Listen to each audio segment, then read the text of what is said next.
Hello dear friend. मेरा नाम सोम प्रकाश है और मैं आपको आज से यूपीएससी में जो हिस्ट्री टॉपिक है, इतिहास, आज से शुरू करना हूँ पढ़ाना। और ये इतिहास सीरीज का, हिस्ट्री का पहला सीरीज है जिसमें एंशिएंट हिस्ट्री को स्टार्ट कर रहा हूँ मैं। और एंशिएंट हिस्ट्री में सबसे पहले इंडस सिविलाइजेशन मतलब सिंधु घाटी सभ्यता से स्टार्ट करना चाह रहा हूँ। और इसमें केवल फालतू की रामायण नहीं, केवल ओनली जो एग्जाम के से रिलेटेड जो इम्पोर्टेंट पॉइंट हैं उन्हीं को डिस्कस करेंगे। सभी को पता है सिंधु घाटी सभ्यता क्या थी, जो हमारे एंशियंट हिस्ट्री में सबने पढ़ के रखा है। उनके जो मेन इम्पोर्टेंट पॉइंट है उन्हीं पे थोड़ा डिस्कस करेंगे कि जो हमारे कैसे हमारे जो पूर्वज थे, पूर्वजों की जो सभ्यता एक जो नष्ट हो गई थी, उस नष्ट हुई सभ्यता को हमने बाद में कैसे जाना और कैसे उनके अवशेष के थ्रू जहाँ जहाँ पे उनके जो अवशेष पाए गए, उन अवशेषों को अध्ययन करके हमको पता लगा कि हमारी एक बनी बनाई दुनिया, जो हमारी इतनी अच्छी एक सभ्यता थी जो ख़त्म हो गई थी, उसको बाद में जब जियोलॉजिकल सर्वे किया गया, जो बाद में देखा गया, तो उसके बारे में पढ़ेंगे थोड़ा सा। ठीक है, तो स्टार्ट कर रहे हैं दोस्तों। अच्छे से पढ़िए, मैं कोशिश करता हूँ आपको पूरा समझाने की। ठीक है, तो ये है सिंधु घाटी सभ्यता। तो पहले अपना क्या है, यह विश्व की प्राचीनतम सभ्यताओं में से एक है। सही बात है, विश्व की जो भी प्राचीन सभ्यताएं हर देश में अपनी अपनी जो रही हैं, उनमें से एक प्राचीन सभ्यता ये भी है। मतलब पहले ये अपने इंडिया की से रिलेटेड, और क्योंकि ये भारत पाकिस्तान है ना, इनसे रिलेटेड है, तो ये अपने लिए बहुत जानना भी बहुत ज़्यादा ज़रूरी है, क्योंकि विश्व में बहुत सी सभ्यताएं हुई है ना। तो इनमें से ये भी हमारी एक प्राचीन सभ्यता है। तो सबसे पहले सुनिए, 1826 ईस्वी में क्या हुआ, चार्ल्स मेसन ने सबसे पहले इस पे प्रकाश डाला था। चार्ल्स मेसन थे। उसके बाद 1853 में आके अलेक्जेंडर कनिंघम ने हड़प्पा का सर्वे करवाया था। 1853 में क्या हुआ, 33 साल बाद अपना देख रहे हो, उन्होंने क्या करवाया, उसका सर्वे करवाया। अलेक्जेंडर कनिंघम ने हड़प्पा का सर्वे कराया। उसके बाद 1856 में क्या हुआ, जॉन बर्टन और विलियम बर्टन लाहौर से कराची के मध्य रेलवे लाइन बिछा रहे थे। उन्होंने अनजाने हड़प्पा की ईंटों का प्रयोग किया था। पहले क्या होता रहा था कि वहाँ पे एक क्या हुआ था, एक रेलवे लाइन बनाई जा रही थी। रेलवे लाइन के नीचे क्या होता है, एक बलास्ट डाले जाते हैं, मोटे मोटे पत्थर भाटा, अभी जो आज हम यूज कर रहे हैं। पहले क्या होता था, उनको लिए एक हार्ड स्टोन जैसी चीज़ों की ज़रूरत थी। लेकिन वहाँ पे क्या रहते, जो इंजीनियर थे ये जॉन बर्टन और विलियम बर्टन, तो क्या हुआ, उन्होंने देखा तो वहाँ पे पास की एक बस्ती थी, मतलब बस्ती क्या, मतलब वो एक टीला था, टीलों के नीचे से वहाँ से उन्होंने उन्हीं को यूज करना स्टार्ट करवा दिया। हड़प्पा की ईंटें थी, उनका प्रयोग करना स्टार्ट किया। तो फिर क्या हुआ, धीरे धीरे धीरे धीरे जैसे उनको पता लगा कि यहाँ पे तो ईंटों का भंडार है, तो उनको पता लगा यहाँ पे कोई बस्ती हो सकती है, तो उसको खोदा गया। फिर बाद में उनका सर्वे किया गया। ठीक है, बाद में पता लगा यहाँ पे एक नगर भी था। तो ऐसे करके एक स्टार्टिंग हुई थी। तो 1856 में जॉन बर्टन और विलियम बर्टन ने लाहौर और कराची के मध्य जो रेलवे लाइन बिछा रहे थे, उन्होंने अनजाने उनका प्रयोग कर लिया था। उसके बाद क्या हुआ था, है ना, 1853 में अलेक्जेंडर कनिंघम ने हड़प्पा का सर्वे किया था। उसके बाद 1856 में अलेक्जेंडर कनिंघम ने दूसरी बार फिर हड़प्पा का सर्वे किया। फिर 53 में किया, उसके बाद 56 में किया उन्होंने। अब भारतीय पुरातत्व विभाग था, इंडियन एस्ट्रोनॉमिकल सर्वे जो होता है, ठीक है, उन्होंने भारतीय पुरातत्व विभाग की स्थापना की थी 1861 में। ठीक है, गवर्नर जनरल लॉर्ड कैनिंग के समय कनिंघम को एएसआई का जनक कहलाता है। जो पता है वायसराय अपने हुए हैं, गवर्नर जनरल हुए हैं उस समय। तो गवर्नर लॉर्ड कैनिंग के समय अलेक्जेंडर जो कनिंघम थे, जिन्होंने ये सर्वे किया था, उनको क्या किया गया, इसको एएसआई का जनक कहा जाता है। ठीक है, हाँ। उसके बाद क्या था, 1921 में क्या हुआ,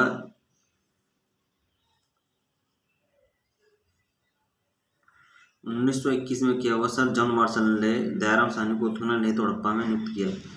सर जॉन मार्शल थे, जॉन मार्शल ने क्या किया था, दयाराम साहनी को हड़प्पा में उत्खनन मतलब खुदाई करने के लिए इनको नियुक्त किया गया था 1921 में। फिर 1922 में क्या हुआ, सर जॉन मार्शल ने राखलदास बनर्जी को मोहनजोदड़ो का उत्खननकर्ता नियुक्त किया।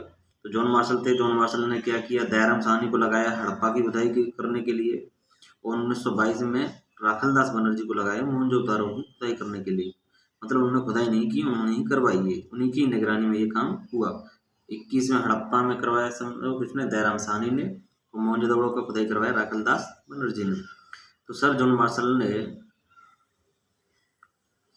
सिंधु घाटी सभ्यता और हड़प्पा सभ्यता की उन्होंने क्या की, सबसे पहली बार उन्होंने घोषणा की 1924 में। 1924 में उन्होंने घोषणा कर दी सर जॉन मार्शल ने कि हाँ एक सभ्यता है सिंधु घाटी सभ्यता, हड़प्पा सभ्यता। इतिहासकार पिगट ने हड़प्पा और मोहनजोदाड़ो को सिंधु घाटी सभ्यता की जुड़वा राजधानी कहा। इतिहासकार थे पिगट, उन्होंने हड़प्पा और मोहनजोदाड़ो दोनों को सिंधु घाटी सभ्यता की जुड़वा राजधानी कहा। तो देखो जो सिंधु नदी थी जिसको हम इंडस सिविलाइजेशन बोलते हैं, इंडस सिंधु, है ना।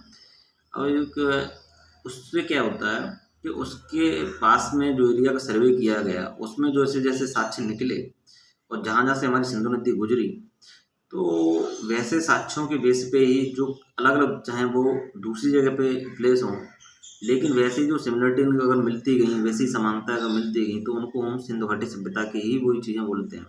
चाहे हड़प्पा नगर हो, चाहे मोहनजोदाड़ो नगर हो, चाहे कोई भी मतलब ऐसे प्लेस जो खुदाई में पाए गए थे और उनकी जो मैचिंग कर रहे थे, उनके जो अवशेष मैच कर रहे थे, उनकी जो आकृतियाँ, जो कलाकृतियाँ थी, उनके जो भी नर्तकी की मूर्ति या कुछ भी जो चीज़ें उस समय के जो उस समय प्रयोग में लाते थे और वो मैच कर रहे थे, तो उनको हम क्या कहते हैं, सिंधु घाटी सभ्यता की ही से ही जुड़ी हुई दोनों चीज़ें बोलते हैं।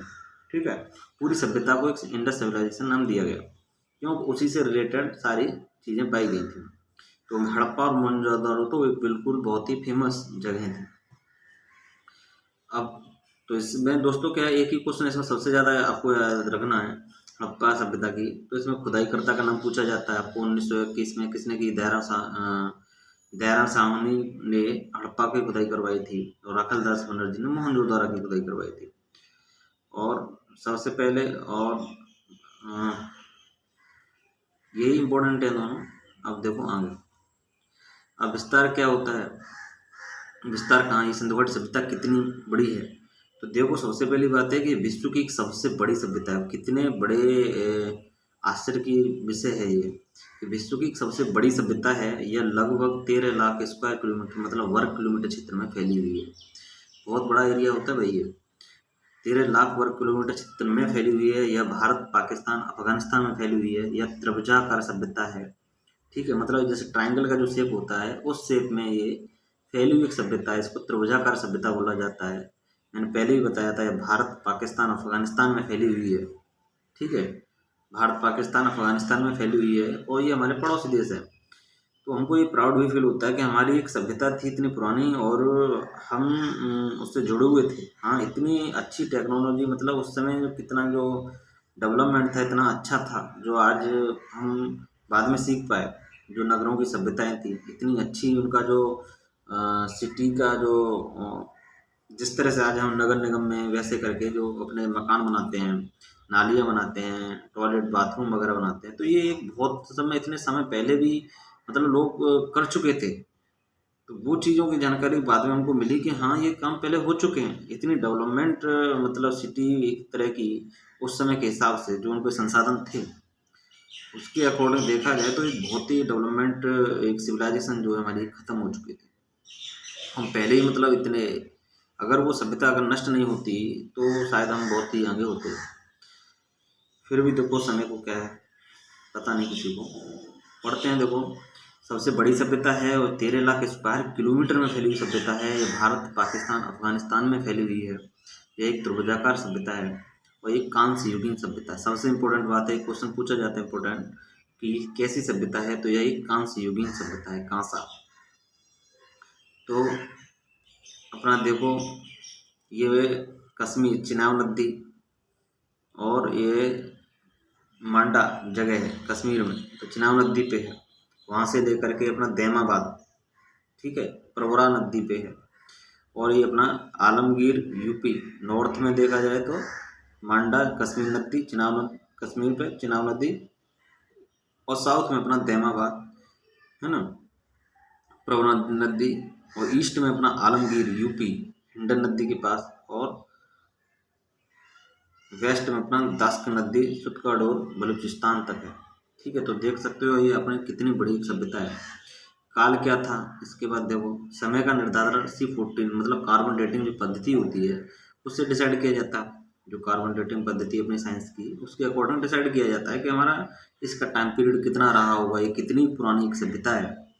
तो देखो 2600 से 1900 BC बिफोर क्रिस्ट मतलब ईसा पूर्व, यह NCERT के अनुसार बोलती है। नई जो NCERT आई है उन्होंने ये टाइम दिया है कि 2600 से 1900 ईसा पूर्व, नई सब NCERT के अकॉर्डिंग, और 2350 से 1750 को पुरानी NCERT के अकॉर्डिंग। और सारगोन के जो अभिलेख थे है ना मध्य एशिया के, उन्होंने क्या लिखा था 3250 से 2750 ईसा पूर्व, है ना। तो ये अपने ऑप्शन देख सकते हैं कि कौन सा ऑप्शन उसमें दिए गए हैं, तो अपना देख लेना, उसी का अकॉर्डिंग आप मार लेना आंसर। मोस्टली जनरली पुरानी में क्या चलता था 2350 से 1750 ईसा पूर्व ही चलता था बिफोर किसे पुरानी NCERT के अकॉर्डिंग। अब थोड़ा चेंज है, नई NCERT के अकॉर्डिंग देख लेना 2600 से उन्होंने 1900 किया है। तो अब यही याद रखना 2 पॉइंट, 2600 से 1900 और 2350 से 1750। अगर पेपर में आपको 2350 से 1750 दिया है तो आप उसी को मारोगे, अगर नहीं दिया है तो ये देखोगे अगर ये नया पॉइंट तो नहीं आ गया कहीं 2600 से 1900 वाला। ठीक है, अब चलते हैं स्थल। हड़प्पा कहाँ पे है? सबसे मेन इंपॉर्टेंट जगह है भाई, भूल मत जाना को। 2 ही बहुत इंपॉर्टेंट जगह हैं, हड़प्पा और मोहनजोदारो। इन पे एक मूवी भी बनी है ना। तो उसको देखना, उसको ऋतिक रोशन की है, बहुत अच्छी है मोहनजोदारो मूवी। तो पहले हिस्ट्री को बोरिंग मत पढ़ समझो, है ना। बोरिंग सब्जेक्ट नहीं है हिस्ट्री। हिस्ट्री एक जानना है अपने अतीत को, अपने पूर्वजों को जानना है। जैसे हम अपने घर में जानते हैं कि हमारा पूर्वज कैसे रहे थे, है ना, दादी से सीखने की कोशिश करते हैं कि हमारे दादाजी कैसे रहते, कैसे उनका कल्चर था। ऐसे यही भी एक इसको उस तरह से समझो कि हमारा एंशियंट कैसे रहा है, हमारे पूर्वज कैसे रहे एंशियंट। तो पढ़ते हैं कि हड़प्पा कैसा था। तो मोहनजोदड़ो मूवी में भी ऐसा बताया गया है पूरा। जब देखोगे इस चैप्टर को पढ़ो तो मैं तो वो सजेस्ट करूँगा आपको कि सबसे पहले आप उस मूवी को देखो। तो उस मूवी के बाद जब आपका इंटरेस्ट पैदा होगा तब आपको पता लगेगा कि यार बहुत है, अच्छी चीज़ थी ये, तो आपको इंटरेस्ट पैदा होगा। चलो पढ़ते हैं फिर। हड़प्पा, हड़प्पा ये है कहाँ? हड़प्पा है मोंटगोमरी जिला पाकिस्तान का, है ना। पाकिस्तान का मोंटगोमरी जिला में हड़प्पा है। वर्तमान में ये साहिवाल जिले में है। ये रावी नदी के तट पे है। और इसकी खुदाई किसने करवाई थी? मैंने पहले ही बोल रहा था आपको कि हड़प्पा की जो खुदाई करवाई थी वो आपके दयाराम साहनी ने करवाई थी। ठीक है ना। 837 कब्रिस्तान है, विदेशी की कब्र है, इक्का गाड़ी मिली है, श्रृंगार यहाँ पे पेटिका मिली है ना। श्रृंगार पेटिका मिली है, आपके स्वास्तिक का निशान मिला है, जो हम आज तक घरों में जो बनाते हैं ना स्वास्तिक का, है ना। स्वास्तिक का निशान मिला है, श्रृंगार की पेटी मिली है, इक्का गाड़ी मिली, विदेशी कब्र मिली, नदी के तट पे 12 अन्नागार मिले हैं भाई, जो 2 लाइनों में हैं। अन्नागार मतलब जहाँ पे अपना फूड का स्टोरेज जो करते थे, है ना, फूड जहाँ पे स्टोर करते हैं, जो भी अनाज वगैरह होता है, जहाँ पे खेतों से ला करके इकट्ठा किया जाता है, उनको नगार बोलते हैं। नदी के तट पे 12 नगार मिले हैं जो 2 लाइन में हैं, है ना। आज जिनको जैसे गोदाम कहते हैं, गोदाम में अपना जैसे सामान रखते हैं, वैसे ही पास में अनाज साफ करने का चबूतरा भी मिलता है। देख रहे हो कितनी अच्छी उन्होंने व्यवस्था करके रखी थी, मतलब चबूतरा भी है, अनाज को अगर साफ करना है तो उन्होंने चबूतरा भी बनाया था। पास में श्रमिक आवास भी मिलते हैं, क्या बात है। श्रमिक आवास मतलब जो मजदूर थे जो काम करेंगे उनके लिए रहने की भी जगह थी। आप सोच सकते हो कितना दूर का सोचते थे, दूरदर्शी कितने थे वो लोग, हमारे पूर्वज। हमें अपने ऐसे पूर्वजों पे बहुत गर्व होता है। चलो अब पढ़ते हैं मोहनजोदाड़ो। तो मोहनजोदाड़ो क्या है? पाकिस्तान का सिंधु नदी के तट पे है, लड़काना, लड़काना डिस्ट्रिक्ट में, है ना। पाकिस्तान के लड़काना डिस्ट्रिक्ट में। अब क्या है, सिंधु नदी के तट पे है मोहनजोदाड़ो। मोहनजोदाड़ो इसकी खुदाई किसने करवाई थी? ये राखल दास बनर्जी ने करवाई थी। ठीक है, राखल दास बनर्जी ने करवाई थी इसकी खुदाई। और मोहनजोदाड़ो का अर्थ क्या होता है? सबसे कभी कभी आ जाता है मोहनजोदाड़ो, ये सिंधी भाषा का शब्द है भाई। मोहनजोदाड़ो इसका मतलब होता है मृतकों का टीला, शमशान, डर जाओगे, है ना, मृतकों का टीला। अब क्या है, मतलब एक सभ्यता तो भाई खत्म हुई थी, ये तो मानते हो। जहाँ आज भी हम लोग अपने जो बॉडी डेथ बॉडी होती है उनको लगाने जाते हैं, शमशान कहलाता है जिसको हम बोलते हैं गाँव में। ऐसे ही एक दुनिया नष्ट हो चुकी थी। तो उनको बोला जाता है मृतकों का जैसे एक टीला बन गया था, मोहनजोदाड़ो नाम दिया गया। सिंधु भाषा का शब्द है। चलो आगे बढ़ते हैं। विशाल स्नानागार है ये। यहाँ पे क्या क्या मिला है भाई? स्नानागार, बाथरूम, जैसे कहते हैं जो नहाने की, जो आज तो छोटे से अपने वो हैं बाथरूम नहा लेते हैं, लेकिन पहले एक कॉमन होता था। अब देखो कि कितना उसका साइज है, फिट में दिया है 39 foot by 23 foot by 8 foot, मतलब लंबाई 39 फुट है, 23 फुट चौड़ाई है, 8 फुट गहरा। आप सोच सकते हो कितना बढ़िया उन्होंने अरेंजमेंट करके रखा था नहाने के लिए भी। विशाल स्नानागार मिला। ये क्वेश्चन पूछा जाता है भाई, याद रखना अच्छे से। हाँ, पूछा जाएगा आपको कि इस जो मोहनजोदड़ो में जो आपको बाथ टैब वो मिला था, बाथिंग वाला पॉन्ड जो मिला था, उसका साइज कितना था? तो 39 बाई 23 बाई 8 फुट याद रखना है आपको। 39 बाई 23 बाई 8 फीट याद रखना है। इसके उत्तर और दक्षिण में सीढ़ियाँ बनी हुई हैं। क्या बात है, मतलब वहाँ पर रैंप पे उतरने के लिए उन्होंने सीढ़ियाँ भी बना के रखी थी। देखो इसमें बिटुमिनस का लेप किया गया। क्या बात है, जो डामर होती है डामर का भी लेप किया उन्होंने, मतलब अच्छे से वो, मतलब जो मिट्टी है वो क्या करे ऊपर से न ढहे अच्छे से, है ना। इसके लिए इसके उत्तर दिशा में वस्त्र बदलने के कक्ष। क्या बात है, मतलब आप अपने कपड़े भी चेंज कर सकते हैं उधर जाके। 3 तरफ बरामदे हैं, बरामदे के पीछे कई कक्ष बने हुए हैं, बरामदे भी बने हुए हैं, बरामदे के पीछे कई कक्ष मतलब कमरे बने हुए हैं, जलापूर्ति हेतु कुआं भी बना हुआ है। क्या बात है, वाटर सप्लाई के लिए मोबाइल भी बना हुआ है। सीढ़ियों के भी साक्ष्य मिलते हैं, मतलब सीढ़ियाँ भी थी। प्रथम तल पर संभवतः पुरोहित रहते होंगे। अच्छा, क्या बात है, मतलब प्रथम तल पर मतलब फर्स्ट स्टोरी बिल्डिंग है, उनमें सबसे पहले मानते हैं कि पंडित जी लोग थे, पुरोहित जो विद्वान लोग थे उनके समय के, वो रहते थे संभवतः, जहाँ धार्मिक अनुष्ठानों का आयोजन भी किया जाता होगा, ऐसा अनुमान है, कंफर्म नहीं है, लेकिन यहाँ पे धार्मिक जो चीज़ें आज हम करते हैं उन चीज़ों को भी क्या होता है, उनका आयोजन होता होगा। जॉन मार्शल ने इसे तत्कालिक समय की आश्चर्यजनक इमारत कहा है। तो भाई ये तो भाई जाहिर सी बात है कि कोई भी एक साइंटिस्ट या कोई भी इंसान जैसी सभ्यता को जो पहली बार इसे कुछ देखेगा तो उसके लिए वंडरफुल भाई बिल्डिंग तो लगेगा, है ना। वंडरफुल है भाई, बिल्कुल। अच्छा, तो देखो विशाल अन्नागार मिला, महाविद्यालय के साक्ष्य मिला, अच्छा पढ़ाई भी होती थी, सूती कपड़े के साक्ष्य मिले हैं, हाथी का कपाल खंड मिला हुआ है, नर्तकी की मूर्ति जो धातु की बनी हुई है, नर्तकी डांसिंग, लेडीज डांसिंग की एक मेटल की उसमें क्या हुआ है, एक स्कल्पचर मिली हुई है, मूर्ति मिली हुई है, और ये इसके हाथ में चूड़ियां पहन के रखी हैं। पुरोहित राजा की मूर्ति ध्यान की अवस्था में, मतलब ध्यान करते हुए पुरोहित की मूर्ति है। इसे शॉल ओढ़ रखी है जिस पर काशीतकारी का कार्य किया गया है। तो ये चीज़ें ये से समझो कि वो चीज़ें दिखा रहे हैं। पहले के जो लोग थे वो अपना क्या करते थे, जो वो व्यवसाय करते थे या जो भी वो चीज़ें करते थे, तो वो क्या करते, शो ऑफ करते थे।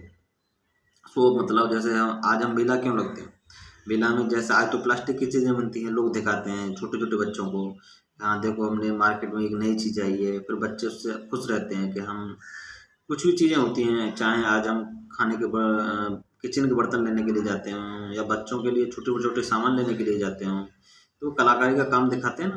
तो ऐसे ही पहले भी को क्या करते थे, ऐसी जो चीज़ें होती थी, ये दिखाया गया कि जैसे पहले मूर्तियाँ भी लोग बनाते थे, है ना, और मूर्तियों में पुरोहित की भी, नर्तकी की भी, जैसी वो सभ्यताएं थी, जो कल्चर था उसको वो दिखाने की कोशिश करते थे। यहाँ से मेसोपोटामिया की मोहर भी मिली है, मेसोपोटामिया की मोहर मिलती है भाई। अच्छा, अब आता है लोथल। लोथल कहाँ पे है? लोथल है भाई अपना गुजरात, इंडिया का गुजरात। भोगो नदी के किनारे पे है। इसकी खुदाई करवाई थी SR राव, रंगनाथ राव ने इसकी क्या करवाई थी, खुदाई करवाई थी। और यह एक व्यापारिक नगर था, मतलब यहाँ पे क्या होता था व्यापार होता था, खरीदारी, मतलब यहाँ से गोदीवाड़ा डॉकयार्ड मिलता है। गोदीवाड़ा जैसे जो नावों का वो जो होता है ना, गोदी डॉकयार्ड का मिलता है। यह सिंधुघाटी सभ्यता की सबसे बड़ी कृति है, रचना है। मनके बनाने का कारखाना मिला। आज जो मनके बनते हैं ना, मोती जैसे बनाते हो वैसे, उनके बीट बनाने का कारखाना मिला है। चावल के साक्ष्य मिले हैं। फारस की मोहर जो गोलाकार बटनवन है वो मिली है। घोड़े की मिडल मूर्तियाँ, घोड़े की मतलब मिट्टी की मूर्तियाँ मिली हैं। चक्की के 2 पार्ट मिले हैं। घरों के दरवाजे मुख्य मार्ग पर खुलते हैं, एकमात्र। क्या बढ़िया व्यवस्था, देख सकते हो आप कि घरों के दरवाजे जो मेन अपनी जो गली है उस पर ही खुलेंगे उसके, चक्की के 2 पार्ट मिले, घोड़े की मिट्टी की मूर्तियाँ मिली हैं। तो देख रहे हो तो पहले कितने लोग टाइम पास कितना अच्छे से करते थे, मतलब काम करने के साथ-साथ अपनी जो कलाकारी है उसको अभी वो प्रदर्शन करते थे, है ना? अपनी खेती के भी देखो चीज़ें उन्होंने रख रखी हैं, चावल के अपने जैसे वो सब चीज़ें यही हैं कि जैसे व्यापार जो होता है ना। हाँ, हाँ, वही एक्सपोर्ट इम्पोर्ट मतलब सामान को लाना ले जाना, आयात निर्यात करते रहते थे। और जो आजकल जैसे हम मेले में जाते हैं, कभी गोदाम में जाते हैं, कोई भी चीज़ जो खरीदारी जो करते हैं वही चीज़ें कि वो अपना लगाते थे, अपना बेचते होंगे। तो वो चावल के साक्ष्य मिले हैं, मोहरें मिली हैं, घोड़े की मूर्ति मिली हैं, चक्की के 2 पार्ट मिले। अब ये चीज़ें कि एक सभ्यता है जो हमारी पुरानी सभ्यता है जो नष्ट हो गई है, उसको देखकर भाई बहुत आश्चर्य होता है मुझे तो। कैसे मतलब हमारी सभ्यता थी इतनी अच्छी, और पहले लोग इतने शिक्षित थे, इतने समय पहले हमारे देश के पूर्वज। अब आता है धौलीवीरा। धौलीवीरा गुजरात में भी है, इसकी खुदाई करवाई थी रवि सिंह बिष्ट ने। तो आपको बस 2 ही चीज़ याद रखनी है कि पहली जो चीज़ है धौलीवीरा कहाँ है ना? आपको याद रखना है कि लोथल कहाँ है, आपको याद रखना है कि है ना कि अपना सिंधु घाटी सभ्यता में अपना मोहनजोदड़ो कहाँ था, है ना? हड़प्पा कहाँ पे है। तो ये चीज़ें याद रखनी है आपको, यही चीज़ें मेन पूछी जाती है कि खुदाई किसने करवाई है कहाँ पे और क्या साक्ष्य मिले थे। 3 चीज़ें बहुत इंपॉर्टेंट हैं, ठीक। अब देखो धौलीवीरा गुजरात में है। रविंद्र सिंह बिष्ट ने इसमें खुदाई करवाई थी। यह शहर किसी नदी के किनारे नहीं है, बहुत इंपॉर्टेंट बात। ये जो है धौलीवीरा किसी नदी के किनारे पे नहीं है। यह शहर 3 भागों में विभाजित है, पूर्व मध्य पश्चिम। या 16 कृत्रिम जलाशय मिलते हैं, मतलब मैन मेड वाटर पॉन्ड मिले हैं अपने, है ना? तो कृत्रिम मतलब आदमी ने खुद निर्मित किए थे, उनको इंसानों ने बनाया था। 16 पॉन्ड मिले, वाटर पॉन्ड 16 जलाशय मिले हैं, ठीक है। वाटर ड्रैगन स्टेडियम के साथ मिले, मतलब लोग खेलते भी थे। सूचना पट्ट जो पॉलिस युक्त है, सूचना पट्ट भी था, मतलब कोई सूचना उनको देनी है तो क्या बात, ठीक है। आपको समझ में आ गया होगा कि ये अपना धौलीवीरा गुजरात में है, कोई किनारा नदी के किनारे पे नहीं है। रविंद्र सिंह बिष्ट ने खुदाई करवाई थी, 3 डिवाइड में है। मेन इंपॉर्टेंट बात है यहाँ पर 16 जलाशय मिले, ये याद रखना है। स्टेडियम के साथ मिले और सूचना पट जो हम नोटिस बोर्ड लगाते हैं इसको, वो पॉलिसी मिला है। अब आता है चुन्नू धड़ो। चुन्नू धड़ो कहाँ पे है? पाकिस्तान के सिंध में है। इसके खुदाई करता थे एनजी मजमूदार। इनकी हत्या डाकुओं ने कर दी थी। ये तो गलत बात है भाई, इनकी हत्या डाकुओं ने कर दी थी। एनजी मजमूदार इनकी, ठीक। बेचारे ने काम तो बहुत किया था, चलो कोई बात नहीं, गलत हुआ उनके साथ। पाकिस्तान के सिंध में है चुन्नू धड़ो। यह एक औद्योगिक नगरी थी, क्या बात है। चुन्नू धड़ो एक इंडस्ट्रियल एक सिटी थी। इंडस्ट्रियल आजकल जो होती हैं, मन के बनाने के कारखाने मिले। मन के बहुत बनते थे भाई।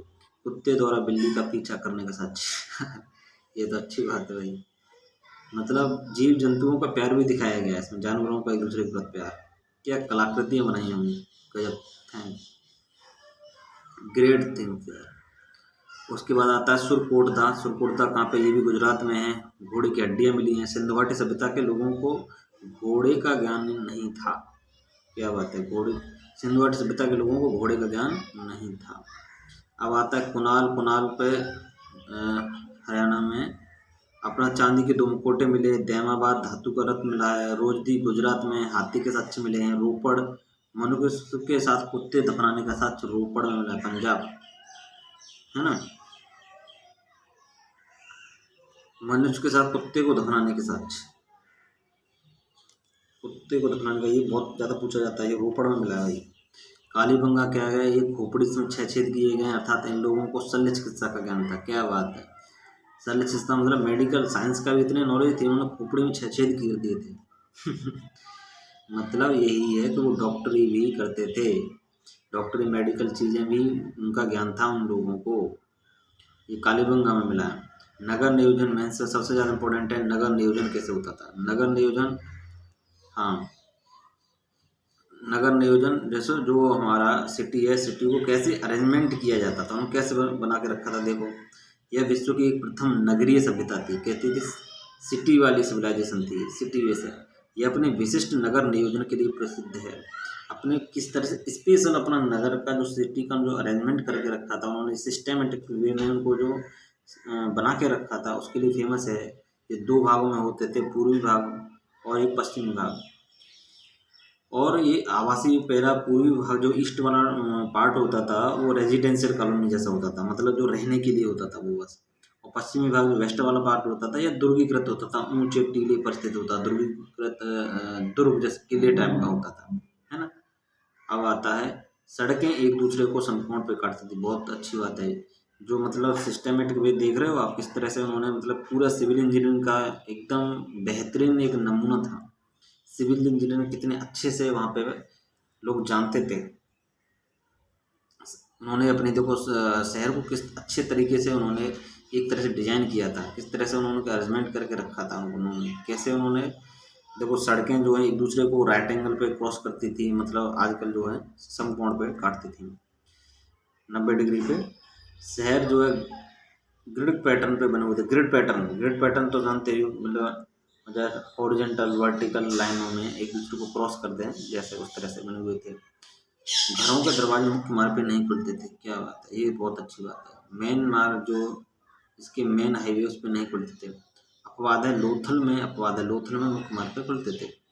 घर में सामान्यतः 3 या 4 कक्ष होते थे, 3 या 4 कमरे होते थे, रसोई होती थी, आंगन होता था, मतलब अपना किचन होता था, हॉल भी होता था। उन्हें सीढ़ियों का भी ज्ञान था, जो सीढ़ी बनाते हैं, है ना, स्टेयर का भी उनको ज्ञान था। कुछ घरों से कुओं के भी साक्ष्य मिलते हैं। अच्छा, घरों में कुएं भी पाए जाते थे वाटर के लिए। आज भी आप राजस्थान में कुछ जगह जाओगे तो घरों में कुएं के साक्ष्य मिलते हैं भाई। ये है, पहले वाटर के लिए लोग अपने घरों में कुआं बनाते थे और उसी से वाटर की सप्लाई अपना पानी निकालते थे। मोहनजोदड़ो में लगभग 700 कुएं प्राप्त हुए हैं, बहुत अच्छी बात है ये तो।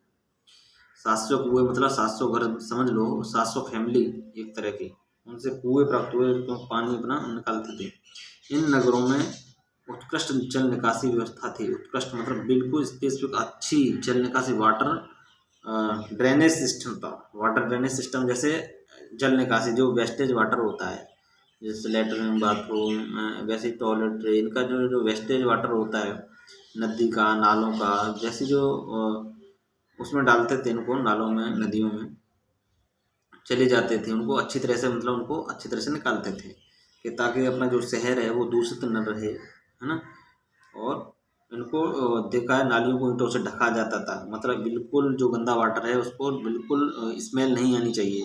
कितना उनका सोच अच्छा था, खुला नहीं छोड़ते थे उनको, क्योंकि उनका कितना माइंड था, खुला वाटर रहेगा तो उससे गंदगी पैदा होगी, उसके हेल्थ में जो ह्यूमन है, मनुष्य की जो स्वास्थ्य है उसको भी खराब होगा, मच्छर होंगे। कितना अच्छा उन्होंने पहले सोच के रखा था।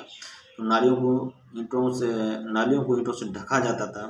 मुख्य मार्ग पर नालियों को साफ करने के लिए मैन होल होते थे। देखो आज जो हम जो चीज़ें इंजीनियरिंग लगा रहे हैं जो सिटी में, है ना, सिटी में जैसे हम सड़कें बना रहे हैं या आज हम जो नालियाँ बनाते हैं, उसमें जो चीज़ें आज जो हम कर रहे हैं हमारे पूर्वज वो पहले कर चुके थे, क्या बात है।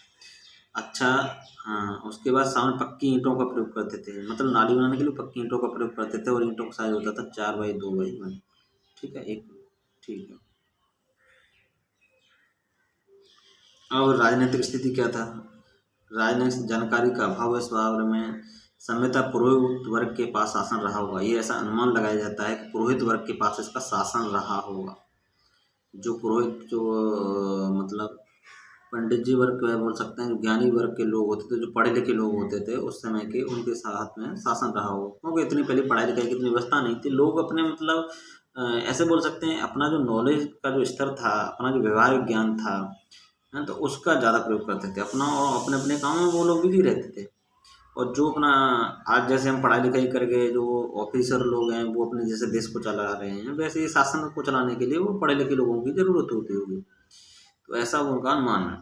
संपूर्ण सिंधु सभ्यता में एक प्रशासन व्यवस्था रही होगी, ऐसा मानते हैं कि एक आज एडमिनिस्ट्रेटिव जैसे हम वो लाइन है वैसे ही रहते होंगे, जैसे आज हम, है ना, प्रधानमंत्री, ऐसे ही जैसे मंत्री होते हैं, नेता होते हैं, मतलब ऐसा नहीं, जो कि सिस्टमेटिक उनका वे होगा। जिस तरह से राजा होता है, राजा की प्रजा होती है, उनके बीच में बहुत से मंत्री होते हैं, उस तरह से छोटे छोटे डिवाइड करके उनको पार्ट में, उनके फिर नीचे लोग होते हैं, इस तरह से उन्होंने एक एडमिनिस्ट्रेटिव व्यवस्था उन्होंने करके रखी होगी, ऐसा उनका अनुमान है, ठीक है। सामाजिक स्थिति कैसी थी, ये मात्र सत्तात्मक संयुक्त परिवार होते थे। क्या बात है, मात्र सत्तात्मक मतलब माता को ज़्यादा स्थान दिया जाता था और ये कंबाइंड फैमिली होते थे। माना जाता है कि 4 भागों में थे। अपना पुरोहित वर्ग था, व्यापारी वर्ग था, किसान वर्ग था, श्रमिक वर्ग था। ठीक है, पुरोहित वर्ग, व्यापारी वर्ग, किसान वर्ग और श्रमिक वर्ग। पुरोहित शिक्षित वर्ग, व्यापारी जो बिजनेस करता था, किसान वर्ग जो मतलब अपना खेती करता था, श्रमिक वर्ग जो मजदूरी करता था। बड़ी मात्रा में मात्र देवियों की मूर्ति मिलती है। मात्र देवी मतलब अपने घर की जो माता है उनकी पूजा वो करते थे। बड़ी मात्रा में मिली है, मात्र देवियों की मूर्ति मिलती है। यह लोग शांतिप्रिय लोग थे क्योंकि अत्यंत कम मात्रा में हथियार मिलते हैं। तो ये तो है प्रतीक है, हथियार कम रहेंगे तो शांति वाले लोग होंगे। ठीक है, पुरुष और महिलाएं श्रृंगार करते थे, जवाहरात पहनते थे, वो तो पहनेंगे ही। वो लोग शाकाहारी और मांसाहारी थे, मतलब वेजिटेरियन नॉन वेजिटेरियन दोनों टाइप के थे। शतरंज और मुर्गे की लड़ाई इनके प्रिय खेल थे। अच्छा, वो खेलते भी थे, खेलते थे तो मुर्गों की लड़ाई इनका खेल था, लड़वाना आपस में, शतरंज खेलना। अंतिम संस्कार की 3 विधियों का प्रचलन था। पूर्ण सावधान, आंशिक सावधान और दाह संस्कार। पूर्ण सावधान मतलब पूरी तरह से दफना देना, आंशिक सावधान थोड़ा दफनाना और दाह संस्कार मतलब जला देना। जब आत्मा और पुनर्जन्म में विश्वास करते थे, ऐसा मानता था ये अपने आत्मा स्वर में अपने और जो द्वारा जो जन्म होता है, आज भी हम लोग मानते हैं इस चीज़ को, आत्मा पुनर्जन्म में विश्वास करते थे। लोथल 3 काली ब्रह्मा से युग्मित समाधान मिलता है, आपस के जो डेथ बॉडी है उनके जो लगाया गया था उसका। धर्म प्रवृत्ति कैसी थी, ये प्राकृतिक भोग देववाद में विश्वास करते थे। प्राकृतिक जैसे आज भी चलता है बहुत देववाद, मतलब बहुत से देवी देवताओं में ये लोग विश्वास करते थे। पुरुष और महिलाएं जो है देवताओं को पूजते थे। इस काल में देवताओं की मूर्तियां मिली हैं लेकिन मंदिर बनना आरंभ नहीं हुए थे, मंदिर नहीं बने थे, है ना। इस काल में देवताओं की मूर्ति मिलती है लेकिन मंदिर बनना आरंभ नहीं हुए थे।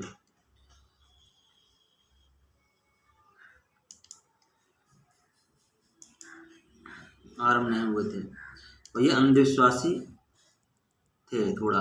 देखो तो इतना नॉलेज नहीं होगा तो लोग भाई अंधविश्वास तो होगा, जैसे डर होना किसी के, जो पढ़ा लिखा नहीं होता उसमें थोड़ा डर होता है। तो ये जादू टोने टोटके में विश्वास करते थे। आज भी लोग थोड़े जो एजुकेट नहीं हैं वो इन चीज़ों में बिलीव करते हैं, ये चीज़ें गलत हैं। इसलिए सबसे पहले एजुकेट रहना बहुत ज़रूरी है।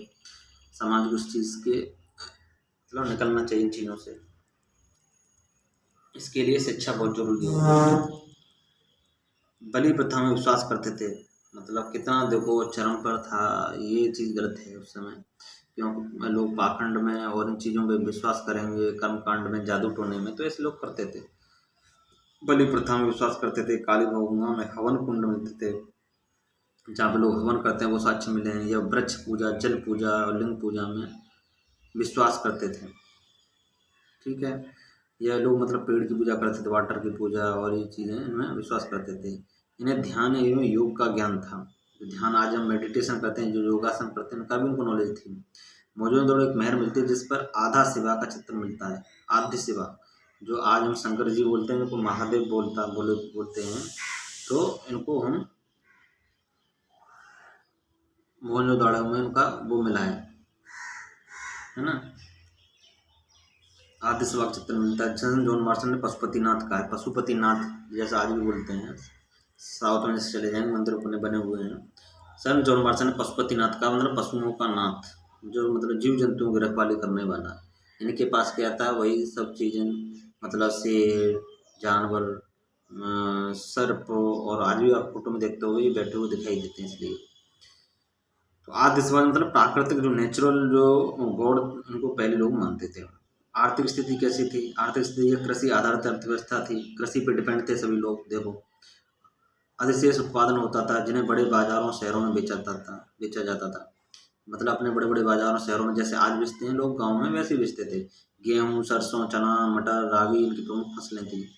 गेहूँ होता था, सरसों होता था, चना, मटर, राग, देखो कितनी आज जो वो भी चीज़ें पहले होती थी। इन्हें चावल और बाजरे का ज्ञान नहीं होता था। ये चीज़ इंपॉर्टेंट है। लोथल से चावल के साक्ष्य मिले, बहुत इंपॉर्टेंट पूछा जाता है। चावल के साक्ष्य कहाँ से मिले हैं, लोथल से मिले हैं। रंगपुर से चावल की भूसी मिलती है, गुजरात में रंगपुर है, चावल की भूसी मिलती है। रंगपुर उत्तर हड़प्पा स्थल है। सुतगोई अफगानिस्तान के नहरों से साक्ष्य मिलते हैं। अक्सर रिवर के किनारे पे धोली वगैरह से जलाशय के साक्ष्य मिलते हैं। ये पशुपालन भी करते थे। गाय, भैंस, भेड़, बकरी, खरगोश, कुत्ता, बिल्ली इनके प्रिय पशु थे। ये जो आज जो हैं वैसे ही उनके पास पहले भी थे। देख रहे हो तो इनका मतलब बॉन्ड कितना अच्छा था। जब वो लोग पहले भी मतलब पशुपालन भी करते थे, कृषि पालन के साथ साथ, कृषि करने के साथ साथ पशुपालन भी करते थे। मतलब गाय, भैंस, भेड़, बकरी, खरगोश, कुत्ता, बिल्ली इनके प्रिय थे। यह ऊँट, घोड़ा, हाथी से परिचित नहीं थे। आज हम लोग परिचित हैं, वो लोग नहीं थे। ये देखो, विदेशी व्यापार होता था। सारगोन अभिलेख में सिंधु घाटी सभ्यता को मेलुहा कहा गया। ये बहुत इंपॉर्टेंट है, पूछा जा सकता है क्वेश्चन। सारगोन अभिलेख में सिंधु घाटी सभ्यता को मेलुहा कहा गया है। मेलुहा नाविकों का देश है। मेलुहा हाजी पक्षी के लिए प्रसिद्ध है। मोर के लिए प्रयुक्त होता है ये हाजी शब्द, उसके लिए फेमस है। सारगोन अभिलेख में कपास को सिंडन कहा गया है। याद रखना, इसको कपास को सिंडन बोला जाता है। कपास की विश्व में प्रथम खेती भारत में हुई थी। बहुत ही प्राउड वाला मूवमेंट है ये कि कपास की खेती विश्व में सबसे पहले अपने इंडिया में हुई थी। दिलमोन, बहरीन और आखान ओमान मध्य स्थल का कार्य करते थे। मुद्रा व्यवस्था का प्रचलन नहीं था। मतलब मुद्रा जो आज हम पैसे देते हैं, पैसे दे करके देते हैं, कितने रुपए, 1000 रुपये का नोट है, 500 रुपये में कोई चीज़ लेते हैं, पहले मतलब मुद्रा का प्रचलन नहीं था। ठीक है। वस्तु विनिमय होता था, केवल जो वस्तु जो है एक्सचेंज करते थे, केवल ऑब्जेक्ट को, है ना। जैसे कि हमने किसी कोई हमने पशु कोई जानवर लेना है तो उसके बदले हमने 50 किलो गेहूँ दे दिया, या 50 किलो गेहूँ के बदले हमको किसी से चावल चाहिए तो चावल ले लिए, या कोई भी चीज़ों का अल्टरनेट चेंज जो करते थे वो मतलब चीज़ों के थ्रू करते, मुद्राएं नहीं चलती थी। या सोने और चांदी का प्रयोग करते थे, या लोहे से परिचित नहीं थे। लोहे से परिचित नहीं थे, याद रखना। तांबा और टन मिला के कांस्य बनता है। बालकोट से शंख उद्योग के अवशेष मिलते हैं। लिपि कैसी थी? लिपि इन्हें लिपि का ज्ञान था। यह भाव चित्रात्मक लिपि थी, मतलब ये फीलिंग को समझाने वाली चित्रात्मक लिपि थी। चित्र बना करके समझाते थे। यह दाएं से बाएं लिखी जाती थी। क्या बात है, आज हम बाएं से दाएं लिखते हैं, ये दाएं से राइट से लेफ्ट लिखते थे। इसे गौमूत्राक्षर लिपि भी कहा जाता है। गौमूत्राक्षर लिपि भी कहा जाता है। इसमें 375 से 400 भाव मिलते हैं। अभी तक इनको पढ़ा नहीं गया है। सही बात है। अब आते हैं मूर्तियाँ और मोहरें। यहाँ से 3 तरह की मूर्तियाँ मिलती हैं। धातु की भी मूर्ति मिलती है, पत्थर की भी मिलती है, मिट्टी की मिलती है, टेराकोटा की मिलती है। टेराकोटा जो होता है, मिट्टी को मृतभांड इसको बोला जाता है। मिट्टी को जो पका करके आज बनाते हैं ना, जो अच्छे से गांव में भी लोग बनाते हैं, जो मिट्टी के बर्तन होते हैं उनको, और ऐसे जो पत्थर और जो चिकनी मिट्टी बोला जाता है उसको, जो जला करके बनाए जाते हैं। जैसे आज हम बोलते हैं जैसे किचन के जैसे अपना कप होता है, वो प्लेट होती है, वो चीज़ें बनाते हैं ना ऐसे। मोहनजोदड़ो से नर्तकी की मूर्ति मिली है धातु की। ये तो याद रखना है, नर्तकी की मूर्ति मतलब डांसिंग करती हुई लेडीज की उन्होंने स्कल्पचर में ली है। दैमाबाद से धातु का रथ मिला हुआ है। मोहनजोदड़ो से पत्थर की पुरोहित की राजा की मूर्ति मिली है। टेराकोटा से मार्त देवी की मूर्ति मिली है। ज़्यादातर मोहरें सैल कड़ी की बनी हुई हैं। ज़्यादातर मोहरें चौकोर हुआ करते थे। मोहरों वस्तुओं की गुणवत्ता और व्यक्ति की पहचान की द्योतक होती थी। मोहरों की वस्तुओं की गुणवत्ता, क्वालिटी कैसी होगी, जो हम स्टाम्प बना रहे हैं या कोई चीज़ बना रहे हैं, वो एक व्यक्ति की पहचान की द्योतक होती थी। मतलब कितना जो बनाया है उसको कितनी नॉलेज होती थी, उसका द्योतक मतलब उसका प्रतीक है। मोहरों पर एक श्रृंगी सबसे ज़्यादा हाँ, ये बहुत बताऊँगा आपको कि जो मोहनजोदड़ो की जो मूवी है उसमें आपको एक मोहर दिखाई जाएगी, उस पर एक सींग बना हुआ है। जैसे जो होता है ना, जो जानवर है, जानवर उसका क्या होता है, सींग बना हुआ, सींग वाला। जैसे शायद वो गैंडा है क्या, कुछ ऐसा ही है, उसका एक सींग बना हुआ है उस पर मोहरों पे, तो उसका एक सिंगा वाला वो प्रयोग हुआ है सबसे ज़्यादा। मोहनजोदड़ो हड़प्पा से बड़ी मात्रा में मोहरें प्राप्त हुई हैं। मोहरें वो बनाते थे, मतलब आज जो हम स्टाम्प यूज करते हैं, ऊबड़ वाला सांड के चित्र मिले हुए हैं सिंधु घाटी सभ्यता के पतन के कारण। इसको चलो तो दोस्तों बाद में पढ़ेंगे इस टॉपिक को। अब इस टॉपिक को जितना भी आपको समझ में आया है, थोड़ा अच्छे से इसको बार बार इस वीडियो को देखना, अच्छे से आपको समझ में आएगा, मैं आशा करता हूँ। और कोई डाउट हो तो मुझसे आप पूछ सकते हैं दोस्तों। तो ये हमारी सिंधु घाटी सभ्यता अपना स्टार्ट हुआ, इसमें क्या क्या चीज़ें इंपॉर्टेंट हैं वो पूछी जाती हैं। तो ये याद रखो, अपने सबसे पहले खुदाई किसने की थी? हड़प्पा मोहनजोदड़ो सभ्यता है कहाँ पे, कौन सी डायरेक्शन में है, कौन से प्लेस में है ये, कौन से कंट्री में है, कौन सी इंडिया के कौन से प्लेस पे हैं, ये बहुत याद रखना। और दूसरा ये याद रखना कि ये चीज़ें इन चीज़ों की खुदाई किस किसने करवाई थी और क्या क्या यहाँ पे इनके साक्ष्य मिले हुए थे। तो ये चीज़ें बहुत ज़्यादा इंपॉर्टेंट हैं, क्या साक्ष्य मिले थे, मोहरें क्या थी। तो ये चीज़ें छोटी मोटी जो चीज़ें पूछी जाती हैं, इसलिए एंजॉय करो और अच्छे से पढ़ो और अपने प्रैक्टिस सेट अपना क्वेश्चन ज़्यादा से ज़्यादा लगाओ। थ्योरी पढ़ने के बाद अपना क्या है, क्वेश्चन की प्रैक्टिस ज़रूर करना दोस्तों, तो आपको बहुत काम आसान हो जाएंगे। तो ठीक है दोस्तों, bye, enjoy your life, thank you.